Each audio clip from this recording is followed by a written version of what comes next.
Muy buenas.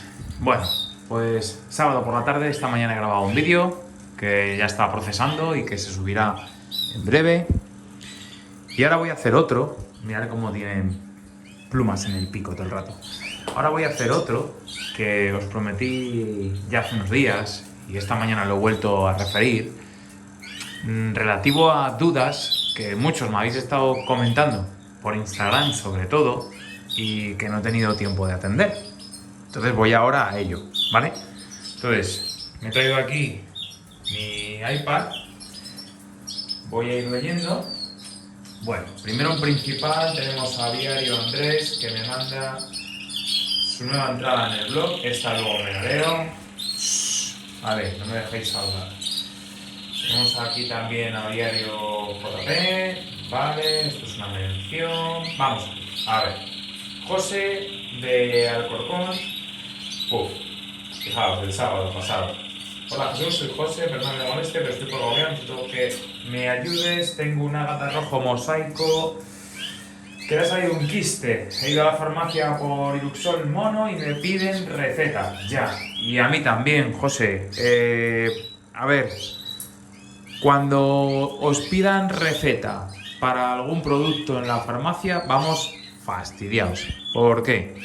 Pues porque es así, porque no nos lo dan. Entonces, ¿qué hay que hacer? Probar con alguna farmacia, contarle para lo que lo queremos y pegar con algún alma caritativa que diga, bueno, pues te lo voy a vender, anda, venga. Pero vamos, que a mí me ha costado mucho que me puedan vender esa pomada. De hecho, al final la he conseguido por un amigo de mi padre que tiene una farmacia y el hombre me ha hecho el favor de dármela, ¿vale? Pero esa pomada es con receta, ¿vale? Entonces, bueno, se puede conseguir probando en muchas farmacias y siempre diciendo la verdad, diciendo que es para aplicarle a un canario, que no tenéis posibilidad de conseguir la receta y que, bueno, si os lo pueden dar. Si lo conseguís, pues maravilloso, pero vamos. Vale, luego digo que no le contesté y me pone el hombre, no sé si he dicho algo que te haya molestado, te pedía ayuda porque antes habíamos hablado, pero no creo que te moleste, tal, de todos modos, disculpa, no. José, espero que veas este vídeo, no es más que porque me he mudado, porque he estado unas semanas hecho una mierda y porque no me da tiempo a contestar tantos mensajes como estoy recibiendo últimamente, ¿vale? Luego otro que se llama José, me dice, José González también, me dice que cuántas parejas voy a echar este año, 25, lo digo en los vídeos ya. ¿Qué tal? Mira que tengo una duda para este año de cría, ya no me da tiempo, pero para el próximo estoy mirando por internet y no acabo de aclararme. Tengo pensado adquirir un carro de jaulas de metro para criar. He visto la marca Pedros y la Terenciani. Quiero saber tu opinión sobre las jaulas mejores o qué ventajas tienen una sobre la otra. Vale. Pues a ver, yo no puedo opinar sobre las Terenciani porque todavía no las tengo, pero me van a llegar. Entonces, cuando me lleguen, opinaré sobre las Terenciani. ¿Por qué me las cojo? Diréis, claro, ¿y por qué te las coges si tienes estas y te vas a gastar en otras? Vamos a ver, yo tengo que cambiar de jaula porque ya estas están un poco de aquella manera y quería ocupar todo esto a medida y todo bien homologado, ¿vale? Entonces, ¿por qué me he decantado por las Terenciani? Porque yo crío color, ¿vale? No crío canto, crío color, entonces aquí importa mucho la pluma y las Terenciani lo bueno que tienen es que los fondos, ¿vale? Los fondos y los laterales no son de rejillas, entonces los pájaros se estropean menos. Aparte de eso, luego lo bueno que tienen las Terencianis es que son bastante resistentes, se montan muy fácil, se desmontan y se lavan, sistema de doble rejilla. Lo único que no me gusta, creo, por el momento, que son los comedios. Y ya veremos a ver cómo me las apaño, ¿vale? Desventaja, el precio. Ventaja de Pedros, muy fácil de adquirir. Las puedes tener en un día porque las tienen en muchos sitios. Yo he criado con ellas muchos años y perfectas, ¿vale? De hecho, estas tenía hasta mi abuelo, muchas de Pedros. Es una marca de hace ya mucho tiempo, vamos, está muy bien. Por favor, hombre, no me dejáis ni hablar, ¿vale? Entonces yo para empezar, desde luego, tiraría con Pedros o Dival, que también me gusta mucho, Dival. Me gusta mucho porque las he visto a otros compañeros y estaban aviarios que las tienen, ¿vale? No por mí, que yo no las he tenido. Joder, macho. Estos son no para nada, ahora que me encanta. Para cantar alguno de ahí abajo, seguro. Bueno, vamos con más, ¿vale? A ver, necesito ayuda con una hembra. ¿Sabes qué puedo darle? Se tiene que dar ayuda y me pasa una foto con diarrea y con una hembra embolada. Yo, como sabéis, yo no soy veterinario, no tengo ni idea. Yo cuando me encuentro con un caso de un pájaro emboladillo que está mal, le cojo, le doy mi complejo vitamínico B más K y pido consejo también a gente y trato de salvarlo como puedo. ¿Qué le hago? Antibiótico de espectro, de gran espectro, así, muy general, y vitamina B más K. Si no, pues te llevas al veterinario, las heces, analítica y que nos digan. Pero yo no me atrevo a deciros nada, solamente con una foto y un estado embolado del pájaro. Porque si yo supiese mucho de eso, pues sería veterinario. Eso para empezar. Esa la han picado, pero bien. Y no tendría este pajarito embolado ya tanto tiempo, ya lo hubiese curado, ¿vale? Entonces, pues es lo que pasa, ¿vale? Entonces, lo siento, amigo, pero es que no es que no quiera, es que no debo ayudarte porque yo con los míos me arriesgo, pero con los de los demás me da mucho reparo recetar porque yo no puedo recetar nada. Luego, otra persona, Paula en este caso, me dice... su canario no se baña con la frecuencia de antes y a veces pasan semanas sin que lo haga. Bueno, y la segunda es que está solo y que le ha comprado un espejito para que no se sienta tan solo. Vale, a lo primero del baño, ellos se bañan cuando les apetece. Si el pájaro está enfermo, a lo mejor no tiende a bañarse. Eso puede ser una causa.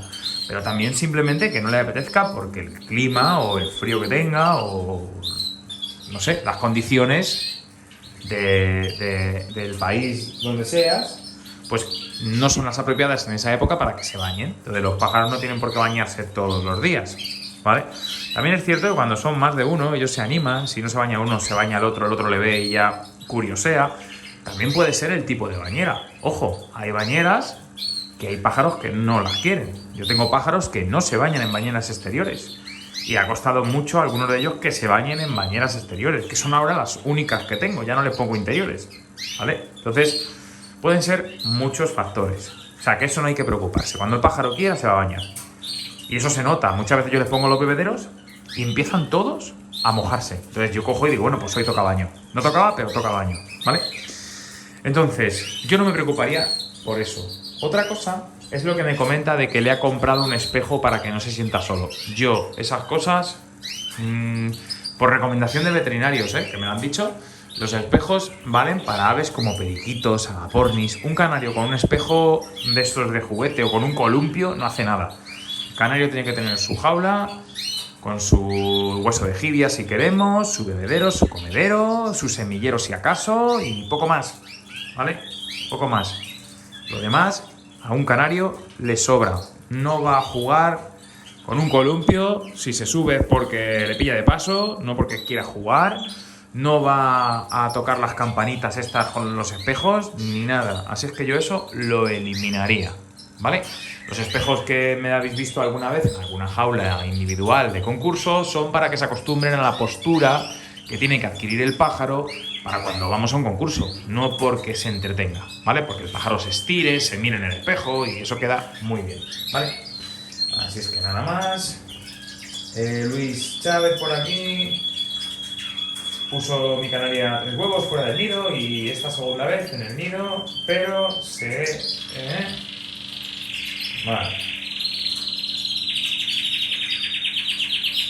Vale. Bueno, me dice que tiene una canaria que puso la primera puesta todos los huevos fuera. Luego ahora los ha puesto en el nido, pero no se mete a incubar. Bueno, puede ser simplemente que la canaria primeriza, ¿vale? Puede ser también una falta de celo, ¿de acuerdo? Lo que hay que tener es, bueno, paciencia, ¿vale? Paciencia para que se pueda poner a incubar, ¿vale? Pero que no hay que preocuparse por eso. Las canarias primerizas hay veces que tienen ese tipo de comportamientos, ¿vale? No es como una canaria de segundo año, como esa, que esa la pobre que en un día me hizo el nido, se metió a incubar y de momento va como un tiro, ¿vale? Pero en las canarias primerizas puede pasar eso, sobre todo con las primeras puestas, que no sepan ni hacer el nido, que pongan fuera, hay veces que pasa, ¿vale? Paciencia, esto hay que tener paciencia, por eso tener un par de parejitas pues viene muy bien, ¿vale? Pues si acaso una no va bien, pues ahí tenemos otra. Voy a seguir. Bueno, esto es una mención de Instagram, nada, aquí tenemos otro mensaje, me mandan un vídeo, ya lo veré, ¿vale? Me imagino que para ver si me gustan o no esos pajaritos. Quería hacer una pregunta, mi canario tiene las patitas un poco de escamas, ¿es malo o no? Víctor Chacón. Bueno, pues sí, no es recomendable. Para eso hay gente que le da una pomada que venden, bastante buena.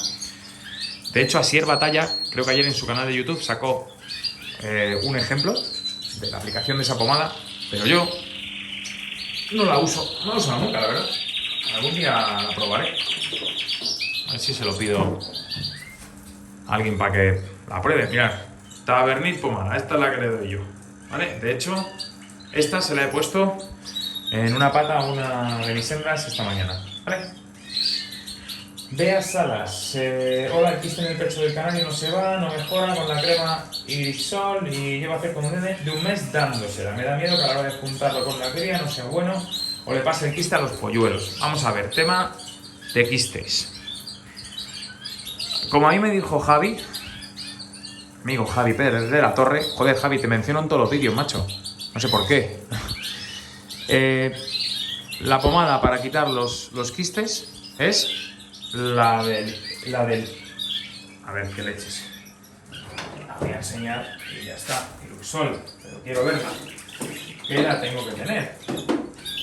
Digo yo. Vale, aquí la tenemos. Mirad, esta.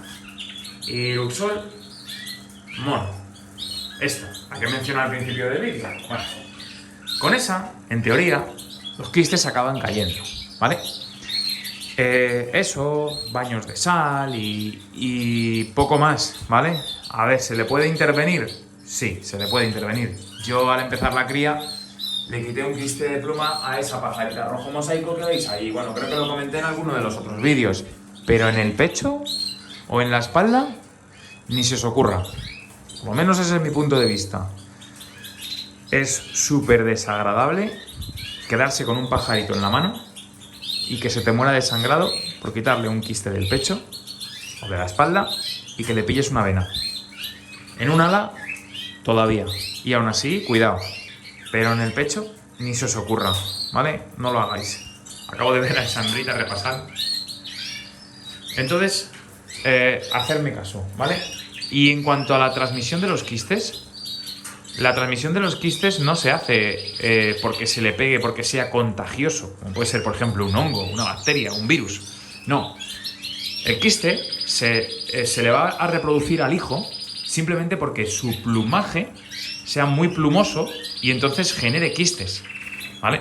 No es que se lo vaya a pegar. Si, por ejemplo, juntas ese macho que tiene un quiste porque es muy plumón, tiene un quiste, ¿vale? Si tú lo juntas con otro que es muy intenso y no tiene tanta cantidad de pluma, los hijos no tienen por qué tener quistes, ¿vale? Esa pajarita, el año pasado, me dio varias crías y ninguna de ellas tiene quiste. Si compensamos la pareja muy plumona con otro ejemplar que no lo sea tanto, pues no nos tiene que salir quiste. No penséis que se lo va a pegar simplemente porque esté en contacto con ellos. Es una cosa no tanto de transmisión de la enfermedad, sino más bien de genética de pluma, ¿vale? De genética de pluma, ¿de acuerdo? Bueno, pues eso por otro lado. Más cosas. Madre mía, si es que tengo mucho aquí, se hace el vídeo muy largo. Vale. ¿Cuánto tiempo le pongo a las luces? Pues ahora muy poquito. Y mira cómo están. Vale, ya prácticamente se van a apagar las luces y son ahora las 6 de la tarde. Pero lo suyo es que luego para criar le pongamos 14-15 horas. Yo el año pasado le puse 15 horas. ¿Vale? Y luego me dice, ahora en la cría, aparte del pienso olor, ¿qué le vas a dar? ¿Le vas a dar pasta? Pues mira, y me dice que si con el pienso es suficiente. Pues para mí con el pienso es suficiente. O eso dicen. Es la primera vez que voy a criar con pienso, ¿eh? Con pienso solo. ¿Qué le voy a dar? Le voy a dar el Fast Multipower, también, todas las mañanas, en unas bizcocheras, a las parejas que tengan pollos. Fast Multipower, con germinado y con rayo di sole, con pasta, ¿vale? Con pasta de cría. Eso ya lo hice el año pasado y lo voy a seguir haciendo. ¿Verdura? Nada. No le voy a poner verdura. Germinado, pienso... Y bueno, el germinado va con el Fast Multipower, que es muy parecido al Vita, y con la pasta de cría, ¿vale? Ya digo, eso es lo que voy a hacer. Paco Canovas se llama. Vale, vamos con más. Frank Carretero. Vale, después de tus mensajes en un vídeo he ido a revisar las jaulas y me había puesto un huevo en la parrilla, le he puesto el nido en la parrilla, espero que si sigue poniendo ponga los huevos ahí. Pues yo no le pondría el nido en la parrilla, yo le pondría el nido en su sitio, ¿vale? Y le pondría incluso, si te ha puesto un huevo en la rejilla y se le ha caído, le pondría un huevo en el propio nido. ¿Para qué? Para que ella vea que se pone ahí. Madre mía, qué escabechina esa estambrita. ¿La veis? Vale, no hay que asustarse, es sangre en la cola. ¿Eso por qué es? Porque la han picado. La han picado bien picada. Entonces, lo que hay que hacer es aislarla, vamos a separar, la voy a meter. Madre mía, si es que no puede ser. ¿La culpa de quién es? Pues mía. Pues mía. Por no darme cuenta. Vamos a ver, vamos a hacer que se pase para allá. Esta otra y listo, ¿vale? Bueno, si no la pasamos ahora mismo. A ver. Esta. Pues aquí, lo que sucede es que esa que he cogido también tiene la cola comida. O sea, la que tenga la cola sin tocar, esa es la que está picando a las otras. Entonces, bueno, lo que voy a hacer es, ahora la voy a dejar aquí, voy a poner a comedero y ahí quietecita, no quiero que tenga problemas, ¿vale? Entonces, bueno, como decía, yo pondría el nido en su sitio, le pondría un huevo de plástico para que, bueno, pues lo asocie, ¿vale? Y ya está, y le quitamos palos para que vaya al nido, ¿de acuerdo? Venga, más cosas. Dani Sánchez, ¿qué marca de pigmentador es realmente bueno para rojos mosaicos? ¿Y cuándo colocaron la pasta? Vale. ¿Y cuándo para los pollos y cuándo para los adultos? Me pregunta. A ver, pigmento Carofil, ¿vale? Pigmento en Carofil, eso es lo que hay que usar. La marca, pues de la antigua Roche, ahora se llama DMS, puede ser, creo, se llama así, DMS, o algo parecido. ¿Y cuándo? Pues a los rojos mosaicos, en el destete. Cuando se desteta, ahí es cuando se pigmenta, ¿vale? Ahí es cuando se pigmenta. A los adultos, yo no les pigmento a los adultos, ¿eh? Y a los adultos están sin pigmentar. Mirad el machito este. Se quedan anaranjados, pero yo no los pigmento. ¿Se puede pigmentar? Pues sí, y a lo mejor este año lo hago, pues también. Puede ser que lo haga este año y me quito de tener una pasta con pigmento y otra sin pigmento. No lo sé. Preguntaré yo este año a gente que sabe mucho, a ver qué me dice, ¿vale? Pero nunca lo he hecho, ¿eh? Yo los adultos siempre sin pigmento y los pollos en el destete. Más. Nada. Ok. Muchas gracias de cuando contesté otra cosa. Bueno, pues ahora tengo otros 40 mensajes. Para que no se haga muy largo voy a terminar aquí con este vídeo y voy a hacer otro, ¿vale? Que si no es muy larguillo. Venga, chao.